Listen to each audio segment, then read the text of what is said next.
What's up, everybody? This is GreyMan here. Hopefully everybody's having a great Wednesday. I hope that you are.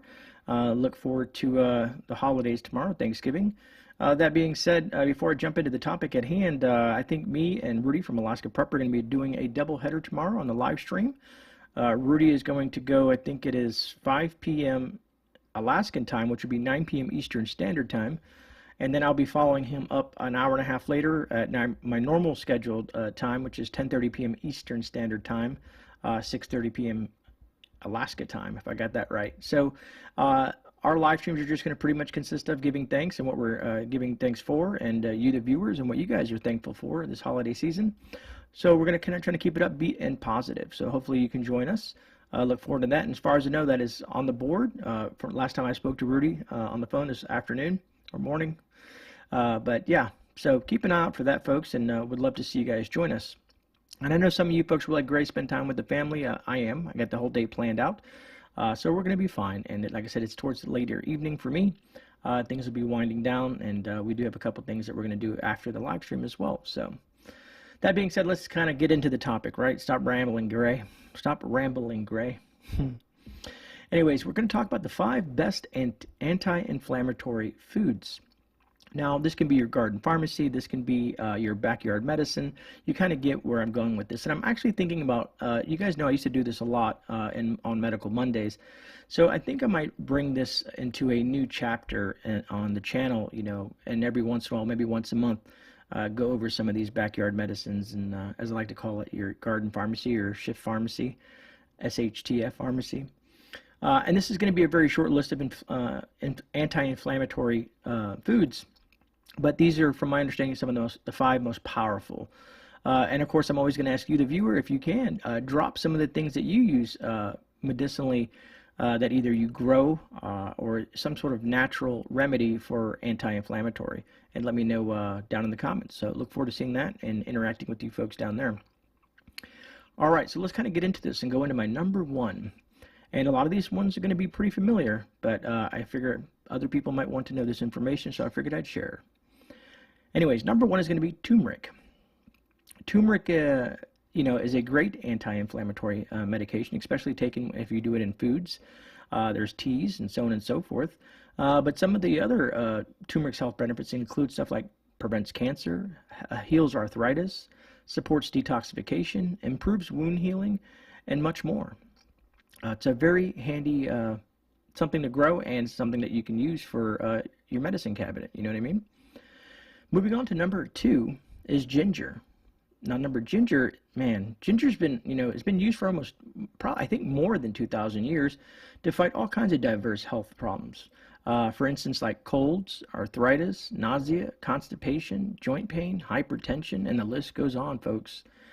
Ginger, you know, and these things I consume on a daily basis.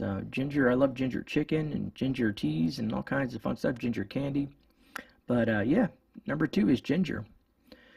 Number 3, moving on to garlic, another one of my other favorites and very, for me, easy to grow. Garlic also has many other health benefits outside of the anti-inflammatory aspect, but it works great as an antioxidant, an antiviral. For example, if you get, you know, the flu, or this is going to sound crazy, but also herpes simplex. If you guys know what that is, that's not a good one, but you get what I'm saying. It's an antibacterial, antifungal, antihypertensive, antithrombotic, cholesterol lowering, and detoxifying. Ginger or garlic is just one of those big boys out there. I think everybody should be consuming garlic on a daily basis. You know, I could probably consume about a clove a day in regards to my garlic consumption. Moving on to number 4, and this one is just one of those ones that are just packed with vitamin C. Like, man, the amount of vitamin C that rose hips have. So number 4 is rose hips. Rose hips are a very rich source of vitamin C and contain a special anti-inflammatory. It's called a this is a hard word, but anyways, galactolipid. And they call it GOPO, but anyways, it's a very complicated name.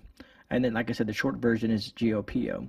Well, those rose hips are shown to relieve pain in arthritis patients and to reduce the levels of C-reactive protein, which is the protein related to inflammation. In healthy people and in people suffering from osteoarthritis, they might also help with back and knee pain, anywhere that you have that bad inflammation at.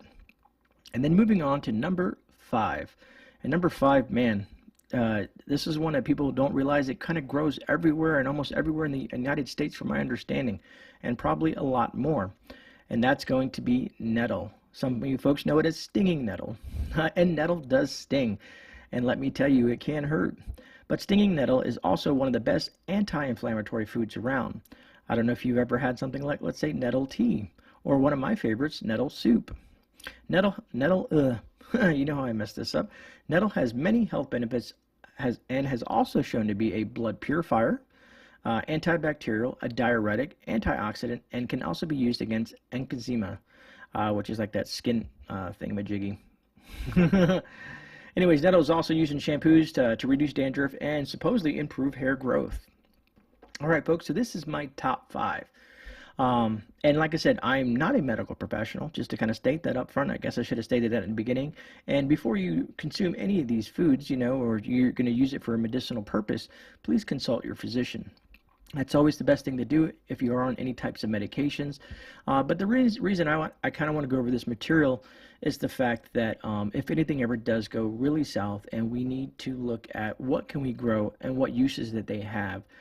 So again, if you guys would like to see me kind of do a series on this, I could possibly do one, let's say once a month. I'll throw one of these kind of things in there, and we'll talk about anti-inflammatory, like we did today, some for, let's say digestive issues, pain, anxiety and depression, and we'll kind of go like a top 5 list